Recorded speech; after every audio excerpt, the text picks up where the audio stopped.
Muy buenas tardes. Mi nombre es Fanny Torres, estudiante de Psicología en la Universidad Yacambú de Barquisimeto, y vamos a realizar un pequeño video con el tema del bullying para dar cumplimiento a uno de los objetivos de la materia Fisiología y Conducta. Hablar de bullying es algo que resulta complejo, doloroso, muy duro hablar del tema, porque se trata de lo que es el maltrato infantil, el maltrato a los niños, el acoso, situaciones que ponen al ser humano pues en situación desventajosa, en situación de desesperación, en situación difícil. Establecer un concepto de bullying no es tan sencillo. De hecho no aparece ni siquiera descrito en la Real Academia. Sin embargo, se refiere al maltrato físico, verbal y psicológico que se produce entre escolares de forma reiterada a lo largo del tiempo. El bullying suele ocurrir dentro de las aulas, también en el patio de las escuelas, y este tipo de violencia, hay que llamarlo así, pues es propinado a niños entre 12 y 15 años, aun cuando también puede salirse de ese parámetro. En el bullying existe un perfil muy identificable sobre el acosador y el acosado. Normalmente el acosador es alguien que necesita tener dominio sobre los otros para sentirse poderoso y así pues lograr el reconocimiento. Ese niño, ese adolescente normalmente carece de habilidades sociales y no muestra ninguna capacidad de empatía. Carecen casi totalmente de empatía. Por regla general, suele tener problemas de violencia en su propio hogar. Es una condición que a mi juicio es de donde se desprende esta situación de este niño o adolescente que propina maltrato a sus compañeros.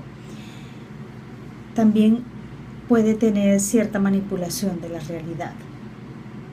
Ok, continuamos ahora y vamos a hablar de lo que es el perfil del acosado, de aquel niño o adolescente que es el que recibe el maltrato. Normalmente son niños sumisos, con muy baja autoestima, una personalidad insegura, son personas que son apegadas a su familia y carecen de autonomía. Puede que haya en este caso alguna responsabilidad del padre.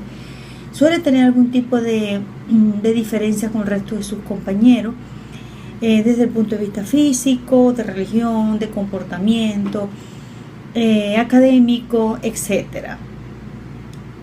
Estas son las características de lo que sería el niño o adolescente acosado.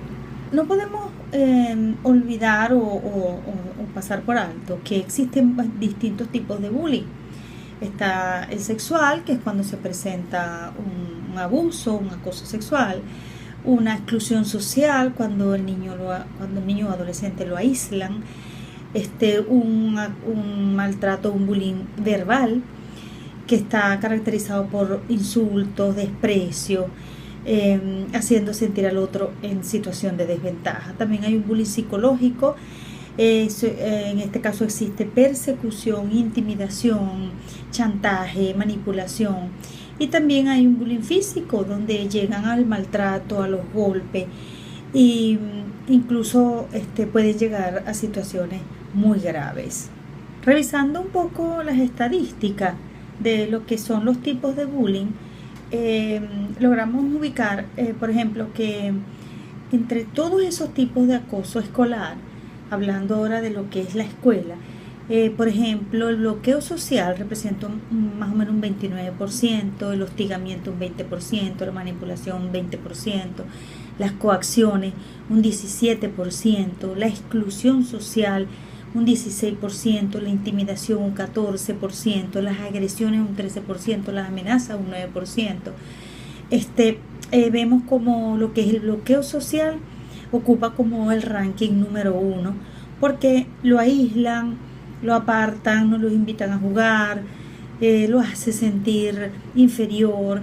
Son situaciones que al niño o al adolescente los golpean en su amor propio, en su ser, en su sensibilidad como ser humano. Es difícil determinar cómo se desarrolla el bullying. Sin embargo, al igual que lo que hemos hablado, pues también existen algunas características. Por ejemplo, el acosador comienza con fijar el objetivo hacia su víctima. El acosador empieza realizando pequeñas intimidaciones que no son enfrentadas por la víctima. Cuando se da cuenta que la víctima es sumisa, que no responde a las agresiones, que las aguanta, entonces puede ahí se genera el ensañamiento. Comienza así la agresión física, sufriendo incluso muchas consecuencias. La gravedad de estas agresiones va aumentando paulatinamente a medida que el niño tiene esa situación de aguante y que guarda silencio, porque esa es otra característica del acosado, guarda silencio. ¿Cómo se previene el bullying? Creo que las responsabilidades están compartidas, tanto en la casa, los padres, los colegios, la comunidad, los compañeros, los maestros son responsables de que el bullying se descarte, se elimine de las comunidades educativas y otros ambientes. Creo que particularmente que en el hogar es donde está el epicentro de la situación, cuando no permitimos que nuestros hijos sean autónomos, cuando no permitimos que nuestros hijos se desarrollen, se defiendan, cuando no les generamos la confianza y la seguridad que ellos necesitan para enfrentar las situaciones a las que se van a enfrentar en un mundo tan convulsionado como el que estamos. Así tenemos, por ejemplo, una prevención primaria, que es precisamente la que empieza en el hogar. Es donde debe haber una autoridad democrática, donde deben haber padres democráticos que sean capaces de conversar con sus hijos de los pros y los contras de todas las situaciones a las que se tendrían que enfrentar y hablar abiertamente de cada tema para que el niño pueda defenderse. Una prevención que podemos llamar secundaria serían las medidas concretas sobre esa población de riesgo que son los adolescentes, promoviendo, reeducando ese cambio de mentalidad en las comunidades, en los colegios, donde debería de generarse una campaña masiva para evitar el abuso, porque se ha llegado incluso al suicidio de algunos niños en algunas partes del mundo. Concluyendo, podemos decir que el bullying es un tema a mi juicio, muy doloroso, porque el que lo padece recibe ese maltrato psicológico, físico, que puede dejarlo marcado para toda la vida. Deberían existir medidas para el acosador. Quizás soy un poco dura al decir que deberían existir medidas disciplinarias. Sin embargo, debemos también ayudar a los acosadores como psicólogos, porque al final son producto de hogares distorsionados, de hogares violentos, donde los mismos niños no son responsables de las conductas que presentan y de las inseguridades que tienen dentro de la estructura de su personalidad, del tipo de personalidad que ha desarrollado. Bueno, esto es todo por los momentos. Espero que este tema haya sido de interés y damos las gracias. Doy las gracias por la atención prestada. Así damos cumplimiento a esta última asignación de la asignatura Fisiología y Conducta de la Universidad Yacambú en su Escuela de Psicología. Les habló Fanny Torres. Muchísimas gracias y hasta una próxima oportunidad.